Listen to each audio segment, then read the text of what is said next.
Hello friends, I am Prashant Kulkarni from Arts, Commerce and Science College, Nandgaon.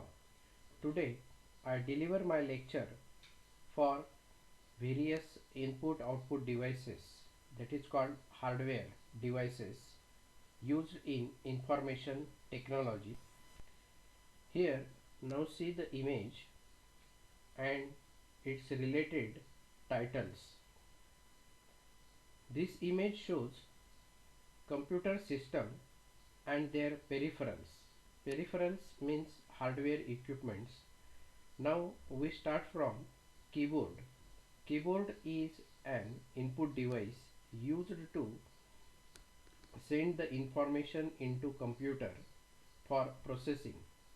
Then microphone. Microphone is used to give the data in voice type. Then speakers. Speakers are called output device. Now we listen the songs or recorded audio response, so it is called output device. Monitor. Monitor is also called a terminal. It is also called an output device. It is used for to show the received data or inputs which are typed by input devices on terminal, and we can see the data on monitor as well as we print it, so it is called output device. CD, DVD or drive. It is fixed with central processing unit, and now we use various CDs or DVDs and insert into DVD drive and retrieve the data. Then system unit. System unit, it is also called central processing unit. In a central processing unit there are few electronic slots as well as circuit on that board. That board is called motherboard or logic board. Printer. Printer is an output device used for to take a hard copy of the given result or any document. Hard disk drive. Hard disk drive is inside in the computer. It is also called cartridge drive, hard disk cartridge. On this hard disk now we store a number of data. It is also called a complex data for our future reference. Flash memory or memory card reader. It is used for to retrieve the data from the memory card or store the data on memory card to convey from one place to another. Web camera. Today web camera is playing a very important role in our day-to-day life. Today many users use video camera for video conferencing. Many offices, industries use web camera for video conferencing meetings, and in youth it is famous for chatting. Mouse. Mouse is a tiny device. Today we see on every computer a window based operating system will be installed, and to handle a minimum object over the screen is uh, very easy to handle by mouse. CDs or DVDs are used for to record or retrieve data from one place to another. Every computer system has the following three basic components. One is input, another is central processing unit, that is called CPU, and output. And now we see of the block diagram computer. The figure of block diagram of computer is now on this diagram there is a input devices, output devices. These all devices are connected with this central processing unit. Data inserted into computer by using input devices. A CPU is classified in main 3 points. First is control unit. It receive and send data or any other instruction to a particular section. Another is memory. In memory there are two types: primary memory and secondary memory, and arithmetic logic unit. Under this unit, all arithmetical and logical operations are done. After completing all process, the result goes to output device, and now we get the hard copy or soft copy on the terminal or as well as on print. Types of memory. There are two main types of memory. One is primary memory, another is secondary memory. A primary memory is classified in two memories. One is random access memory and another is read only memory. A secondary memory is classified in few points. One is magnetic hard disk drive, second magnetic tapes, pen drive, flash memory, optical disk, CD or DVD, and SSD, etc.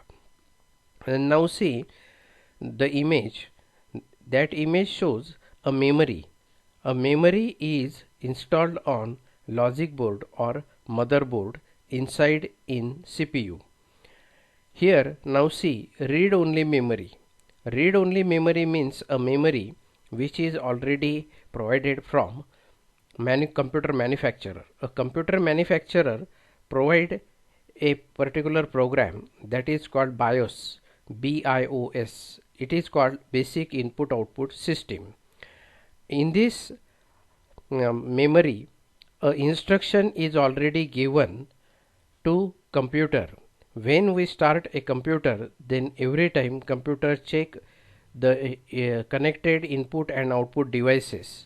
These all devices are connected and their particular programs, that is called drivers, and these drivers are installed. Then computer start the system normally. Otherwise it send particular response to the user. Random access memory. Random access memory is a memory. Under this memory, now when we work on Microsoft Word and write a few lines, and immediately at that time a power is failure or off, then our document will be erased, but the Microsoft Word application program will be as it is. So that type of memory is called random access memory. And secondary memory is used for to store the data on a device. It is very easy to convey the data from one place to another. On this slide, now see the concept of hardware and software. What is meant by hardware? Computer hardware comprises of the physical component that a compute system requires to function. याचा अर्थ असा की computer सिस्टममध्ये जे physical part असतात तर त्याला hardware असे म्हटले जाते. In simple words, hardware are the parts which we can see, we can touch them, feel them. याचाच अर्थ असा की आपण त्यांना बघू शकतो, हाताळू शकतो व सहजगत्या त्यांना स्पर्श करू शकतो. It encompasses everything with a circuit board that operates with a personal computer or laptop. याचा अर्थ असा की हे जे काही पार्ट्स दिलेले आहेत, तर उदाहरणार्थ लॅपटॉप किंवा एखादा पर्सनल कम्प्युटर हा काय झाला, हार्डवेअरचा एक पार्ट झाला. Including the motherboard, graphics card, CPU, central processing unit, ventilation, fans, web camera, power supply and so on. मित्रांनो, या ठिकाणी शेजारी एक फिगर दिलेली आहे. तर या फिगरला आपण म्हणतोय मदरबोर्ड, म्हणजे कम्प्युटरच्या CPU मध्ये असणारा एक लॉजिक बोर्ड, त्याला मदरबोर्ड असेही म्हटले जाते. या मदरबोर्डवर आपल्या लक्षात येतं की तिथे वेगवेगळ्या प्रकारचे काही सर्किट्स दिलेले आहेत, काही स्लॉट्स दिलेले आहेत. त्या ठिकाणी आपण पाहतो प्रोसेसर दिलेला आहे, SMPS दिलेला आहे, काही कनेक्टर आहेत, स्पीकरचा सॉकेट आहे, बॅटरी बॅकअप दिलेला आहे. या प्रकारचे सर्व जे काही सॉकेट्स वगैरे आहेत किंवा लॉजिकल सर्किट बोर्ड आहेत, तर याला सगळ्यांना हार्डवेअर असे म्हटले जाते. आता आपण सॉफ्टवेअर बघूया. Software means what? A set of instructions given to the computer is known as a program. म्हणजे एखाद्या कार्यक्रमाची सूची जशी पाहतो आपण तसंच कम्प्युटरला प्रोग्राम हा शब्द खूप प्रचलित आहे. प्रोग्राम या शब्दामध्ये असं दिलेलं आहे की कम्प्युटरला दिली जाणारी सर्व प्रकारची instruction. Program or set of programs are called as software. म्हणजे असेच एक आणि एकापेक्षा जास्त प्रोग्राम्स ज्यावेळेस एका विशिष्ट उद्देशासाठी एकत्र येतात तर त्याला सॉफ्टवेअर असे म्हटले जाते. This helps us to interact with the computer in order to perform a particular task. याचा अर्थ असा की हे सर्व प्रोग्राम्स एकत्र झाल्यानंतर हे आपला जो काही एखादा उद्देश आहे तर तो सफल करण्यासाठी आपल्याला मदत करतात. Software is a generic term used to describe computer programs. म्हणजे सॉफ्टवेअर ही एक अशी टर्म आहे की जे कम्प्युटर प्रोग्रामशी रिलेटेड आहेत. आता या ठिकाणी बघा, कॅटेगरीज ऑफ ए सॉफ्टवेअर म्हणजे सॉफ्टवेअरच्या दोन कॅटेगरीज पडतात. एक आहे ओपन सोर्स सॉफ्टवेअर आणि दुसरं आहे क्लोज्ड सोर्स सॉफ्टवेअर. आता मागच्या स्लाईडमध्ये आपण सॉफ्टवेअरच्या कॅटेगरीज बघितल्या, ओपन सोर्स आणि क्लोज सोर्स. आता या ठिकाणी आपण बघणार आहोत types of softwares. Application software आणि सिस्टीम सॉफ्टवेअर. हे काय झाले तर सॉफ्टवेअरचे दोन प्रकार झाले. आता आपण या एक दोन स्लाईडमध्ये फक्त टायटल्स घेत आहोत कारण याच्याबद्दलची जी काही डिटेल इन्फॉर्मेशन आहे ती आपल्याला पुढे येणार आहेत. आता या ठिकाणी बघा, application software. Application software is a program or group of programs design for the end user. याचा अर्थ असा की ॲप्लिकेशन हे असं एक सॉफ्टवेअर आहे किंवा असे अनेक प्रोग्रामचं मिळून बनवलेलं एक सॉफ्टवेअर आहे की जे एंड युजर म्हणजे जो शेवटचा युजर असतो तर त्याला वापरण्यासाठी केलेला एक program. Application software also called end user programs include programs, web browser, presentation software, spreadsheet etcetera. आता या ठिकाणी आपल्याला असे काही उदाहरणं दिलेले आहेत. उदाहरणार्थ एंड युजर म्हणजे काय, तर आपल्याला जर डेस्कटॉपवरती किंवा लॅपटॉपवरती इंटरनेट ओपन करायचं असेल तर now we use web browser. मग वेब ब्राउझर पटकन आपण डेस्कटॉपवरच्या आयकॉनवर क्लिक करतो आणि त्या ठिकाणी पेजचं इंटरनेटचं पेज ओपन करतो. तर ज्याच्यात ते पेज ओपन होतं तर that is called a browser. म्हणून या ब्राउझरच्या सॉफ्टवेअरला किंवा प्रोग्रामला काय म्हटलं जातं तर एंड युजर प्रोग्राम. तसेच वेगवेगळ्या प्रकारची काही इन्फॉर्मेशन आपल्या लोकांपर्यंत पोहोचवायची असेल तर आपण त्यासाठी अगोदर काय करतो, एक प्रेझेंटेशन तयार करतो. That is also called a power point. A power point is a software program used to create various types of presentations and to make the interaction between the persons or communicate with them by using informative as well as pictorial representation or using animation effects like this. Spreadsheet. आता spreadsheet हा असा एक programme आहे की मोठ्या प्रमाणावर आकड्यांची आकडेमोड करण्यासाठी तसेच काही लॉजिकल एक्सप्रेशन्स असतील, काही फॉर्म्युलाज असतील तर हे वापरून आपण आपलं बिझनेसमधलं किंवा डेली रुटीनमधलं कुठलंही काम सहजगत्या करू शकतो.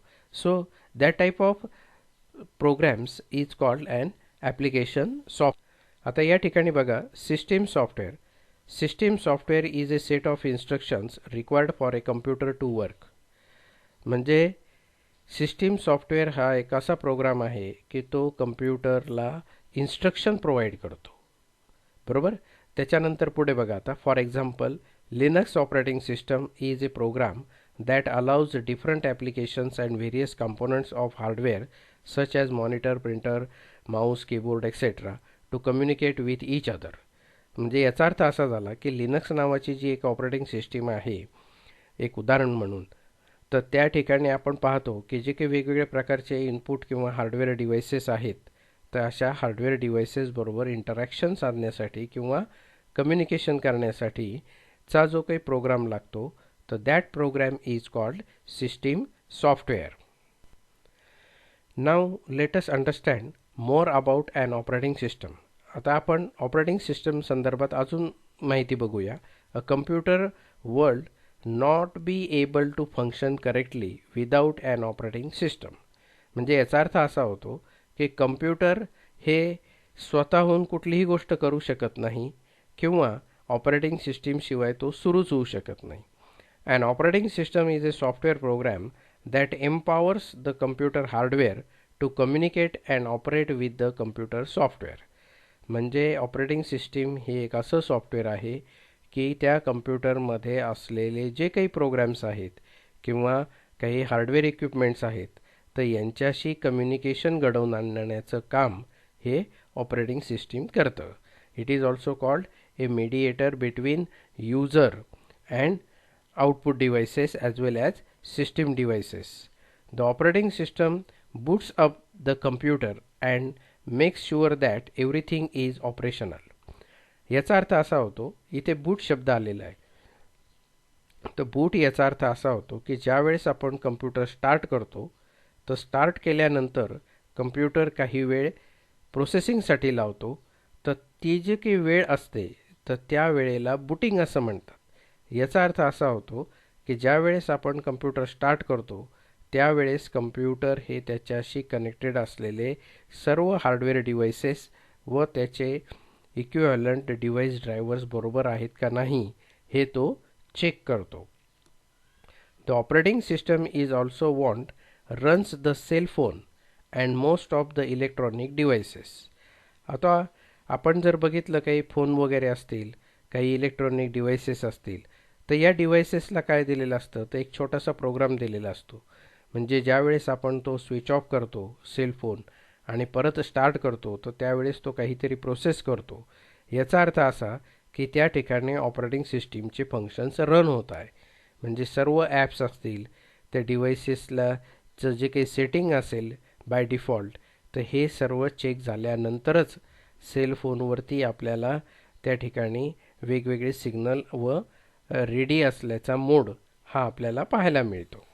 The operating systems usually come preloaded on any computer tablet laptop or cell phone that you buy. म्हणजे आपण नेहमी बाजारातून या काही ज्या कम्प्युटर रिलेटेड वस्तू खरेदी करतो उदाहरणार्थ कम्प्युटर असेल टॅबलेट असेल लॅपटॉप असेल सेल फोन असेल तर त्यावेळेस या डिव्हाइसेसवरती मॅन्युफॅक्चररने अगोदरच काय केलेली असते ऑपरेटिंग सिस्टीम लोड करून दिलेली असते. त्याच्यामुळे आपण तिथून ते डिव्हाइस घरी आणल्यानंतर आपल्याला ते सहज त्याचं फंक्शनिंग बघायला मिळतं. Most people use the operating system that comes with their devices as default. म्हणजे असे बरेच लोक असतात की ते काय करतात हे कम्प्युटर घरी आणल्यानंतर त्याच्यामध्ये बाय डिफॉल्ट म्हणजे मॅन्युफॅक्चररने जी ऑपरेटिंग सिस्टीम टाकून दिलेली आहे तर ती ते लोक ॲज इट इज ठेवतात. काही जण काय करतात ती ऑपरेटिंग सिस्टीम काढून टाकतात व त्या जागी विंडोजसारखे किंवा दुसरे कुठले ॲपल वगैरे असे ऑपरेटिंग सिस्टीम इन्स्टॉल करतात. It is necessary to use licensed operating system and not a copied or a pirated one. म्हणजे याचा अर्थ काय झाला की तुम्ही तुमच्या कम्प्युटरवरती नेहमी ऑपरेटिंग सिस्टीम ही लायसन कॉपी असलेली वापरावी. कुठल्याही प्रकारची पायरेटेड कॉपी वापरू नये.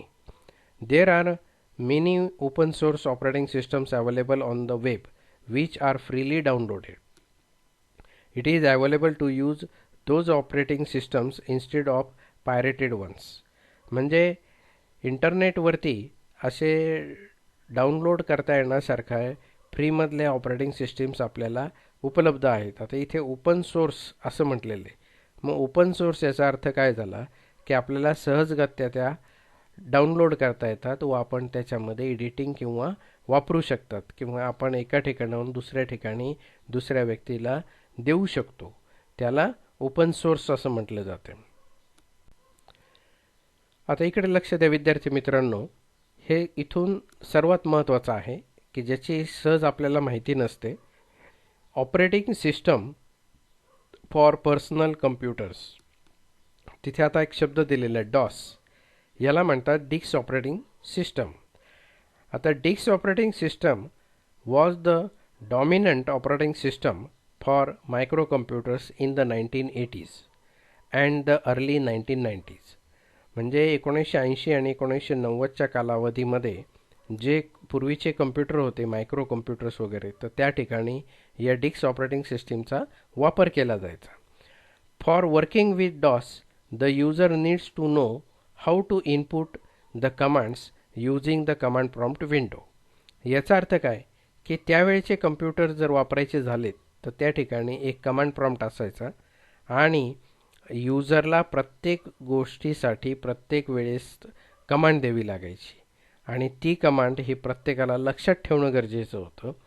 आणि ही ऑपरेटिंग सिस्टीम जी काही आहेत तर या ऑपरेटिंग सिस्टीमला सिंगल युजर ऑपरेटिंग सिस्टीम असं देखील म्हटलं जातं. म्हणजेच काय, तर एका कम्प्युटरवरती एकच व्यक्ती एका वेळेस एकच काम करू शकतो. आज जसं आपण पाहतो की विंडोजमध्ये काम करत असताना आपल्याला पॉवर पॉईंट करतोय आणि अचानक वाटलं गाणे ऐकायचे तर आपण लगेच काय करतो, ते मिनिमाइज करून लगेच गाणंसुद्धा पण तिथे चालू करतो. म्हणजे एका बाजूला आपण गाणंही ऐकतो, दुसऱ्या बाजूला कामही करतो. तर that is called multiple operating system किंवा मल्टिपल प्रोग्रॅमिंग.